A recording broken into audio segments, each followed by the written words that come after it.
আসসালামু আলাইকুম। সবাইকে এসএ পিজন লফটের পক্ষ থেকে আন্তরিক শুভেচ্ছা।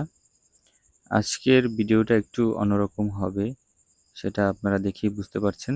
কারণ আজকের ভিডিওটা হবে রেসার ও জালালি কবুতর নিয়ে। আমার এক বড় ভাই জাহিদ হাসান নীরব ভাই, সে অনেক দিন যাবৎ রেসার ও জালালি কবুতর পুষে আসছে। তার কাছে অনেক ভালো মানের জালালি ও রেসার কবুতর আছে। তো ভাইয়ের বাসায় যাওয়ার পরে ভাই কবুতরগুলোকে খাবার দিল। ভাই স্বভাবতই কবুতরগুলোতে মাটিতে খাবার দেয়। কবুতরগুলো সে ছেড়ে সব কবুতরগুলো একসাথে পালন করে। কবুতরগুলো বিভিন্ন সময় মৌসুমী যে ফসলগুলো হয় যেমন ধান, গম, ডাল, সরিষা, এসব জাতীয় ফসল যখন হয় তখন কবুতরগুলো সেখানে গিয়ে খাবার খেয়ে আসে।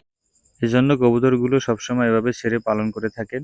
যারা বাইরের কাছ থেকে কবুতরের বাচ্চা কিনতে চান অবশ্যই স্ক্রিনে দেওয়া নাম্বারে যোগাযোগ করবেন।